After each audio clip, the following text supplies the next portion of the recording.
DSC preparation కి మిగిలిన తక్కువ సమయాన్ని డిఎస్సి 2024 యాప్ లేదా DSC2024.com తో జాబ్ ని సాధించండి. మన దేశ సాయంతోనే స్వాతంత్ర్యం సంపాదించుకున్న బంగ్లాదేశ్ ఇప్పుడు పాక్ సపోర్ట్ గా తన గళాన్ని వినిపిస్తోంది.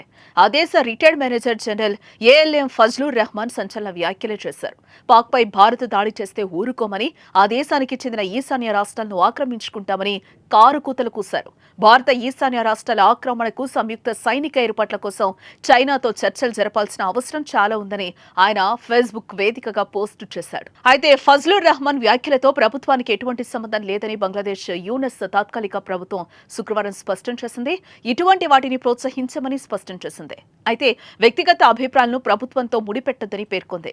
పొరుగు దేశాలతో శాంతియుత సంబంధాలను కొనసాగించాలని ఉంటుందని అభిప్రాయాన్ని వ్యక్తం చేసింది. కానీ బంగ్లాదేశ్ తాత్కాలిక ప్రభుత్వ ముఖ్య సలహాదారు మహ్మద్ యూనస్ కు రెహమాన్ అత్యంత సన్నిహితుడు. ఇద్దరి మధ్య మంచి సంబంధాలు ఉన్నాయి. బంగ్లా రైఫిల్స్ కు కూడా ఆయన అధిపతిగా పనిచేశారు. బంగ్లా రక్షణ శాఖ ఇప్పటికీ ఆయన సలహాలు పాటిస్తుంది. అలాంటి స్థాయి వ్యక్తి ఈ వ్యాఖ్యలు చేయడం దుమారం రేపుతోంది.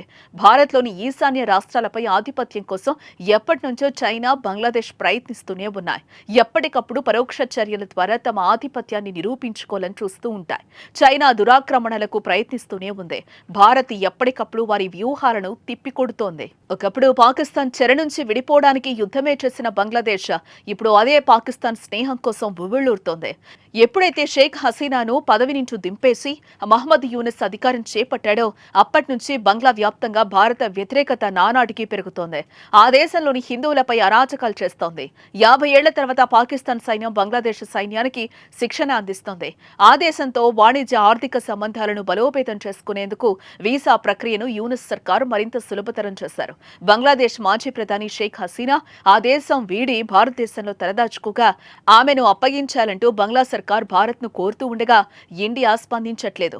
ఈ క్రమంలోనే బంగ్లాదేశ్ భారతదేశ శత్రుదేశమైన పాకిస్తాన్తో తన స్నేహాన్ని బలపరుచుకుంటోంది.